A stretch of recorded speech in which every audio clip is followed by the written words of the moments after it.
What's up guys, Krafti here and I'm back with another Destiny Raid strategy guide. In this video I'm going to be covering how to beat Crota on hard mode.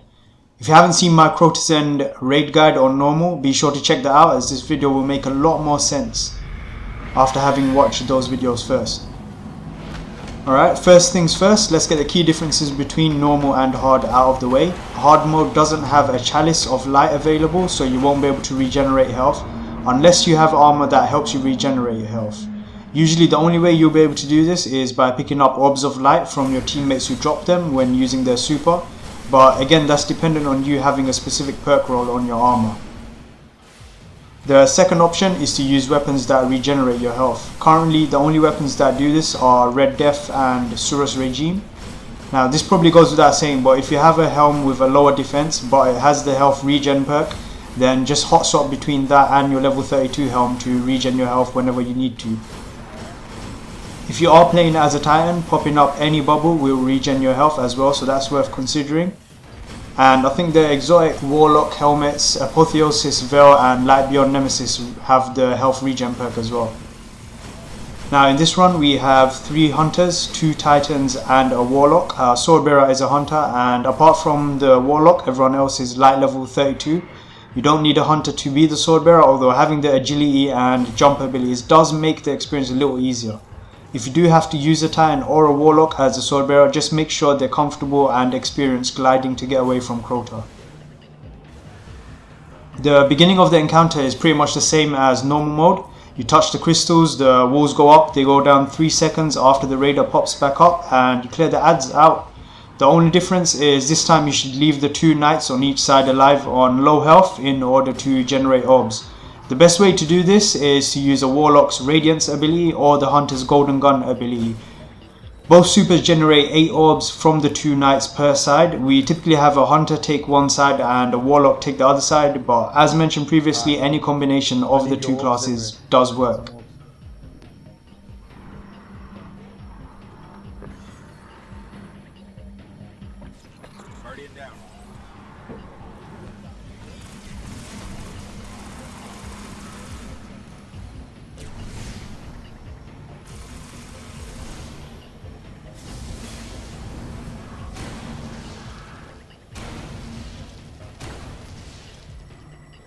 You should always leave orbs in the middle to regen health as needed whenever you come back. And once everyone's ready and fully stocked up on heavies and specials, we group up on the left and leave at the same time, aiming to reach the ledge outside the crystal room. Now this is a designated safe area as neither the boomers or Crota can reach you with their range attacks.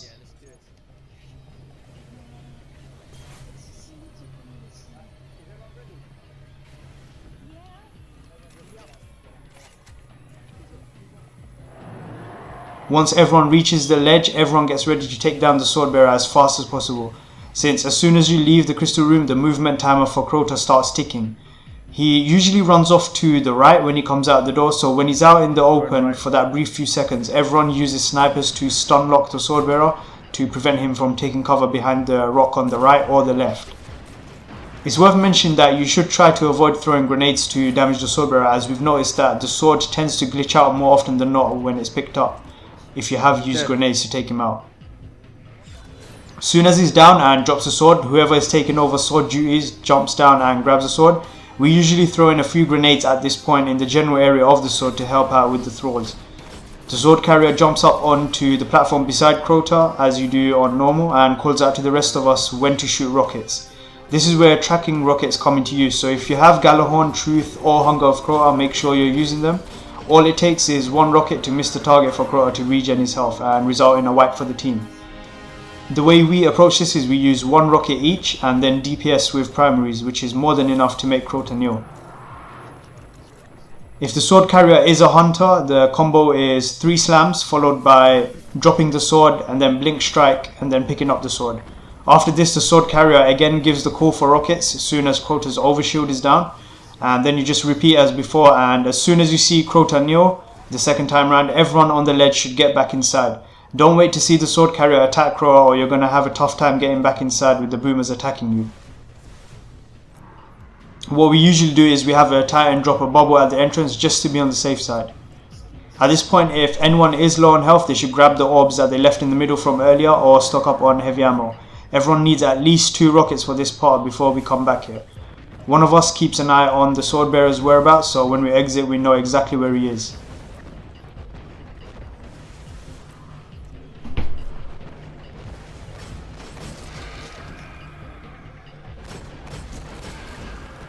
Once everyone is ready, we leave through the left at the same time once again and get to the ledge.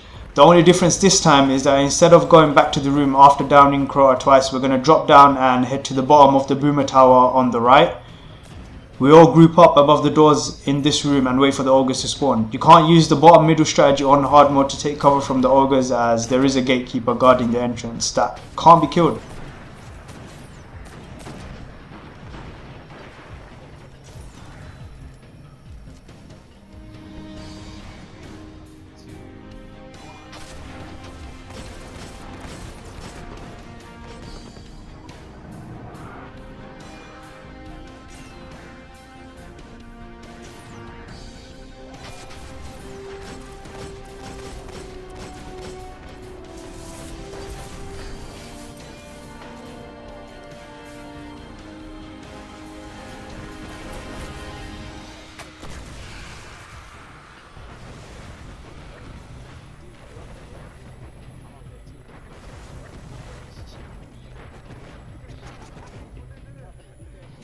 Yeah.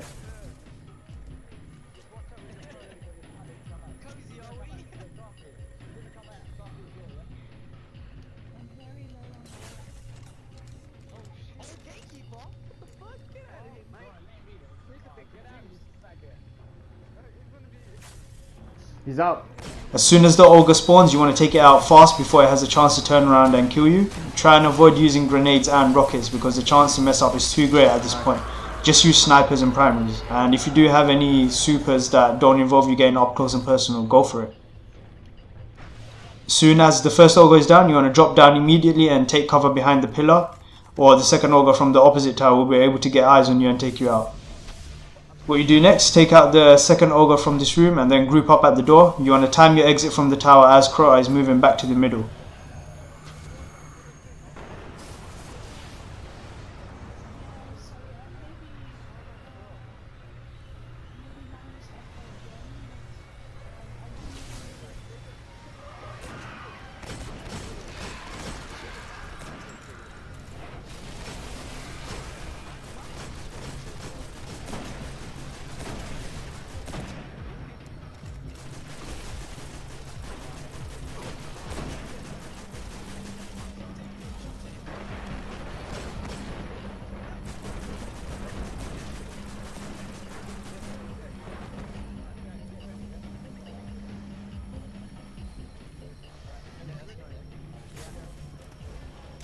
Stay close to the wall and run into the crystal room again. At this point, Crota should be a couple hits from enrage. Aside from the 8-minute enrage timer for the encounter on hard mode, Crota has an enrage that automatically kicks in after roughly 18 slams, 16 to 18 slams, at which point he summons an oversoul. It's very important that everyone ignores the oversoul when this happens and continues to DPS Crota so the sword carrier can deal the final killing blows to Crota.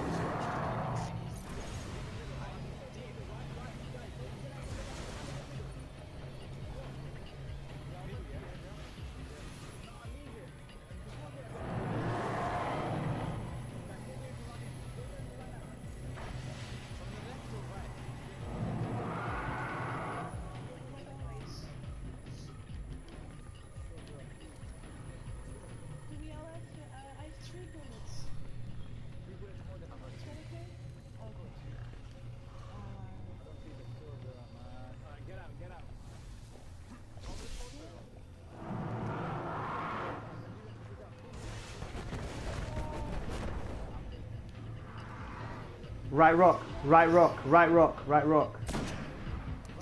Yeah.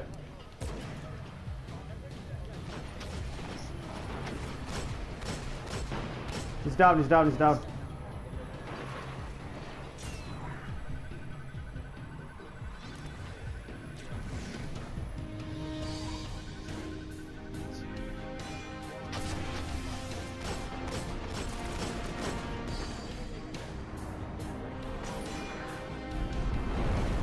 The encounter on hard mode is entirely based on timing. Once you have that down, the rest is like clockwork.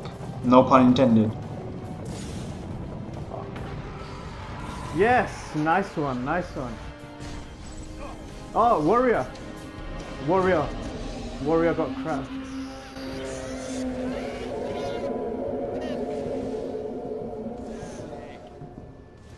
Thanks for watching, and I'll catch you guys on another video.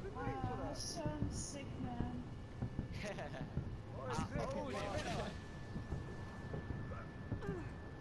I got another helmet.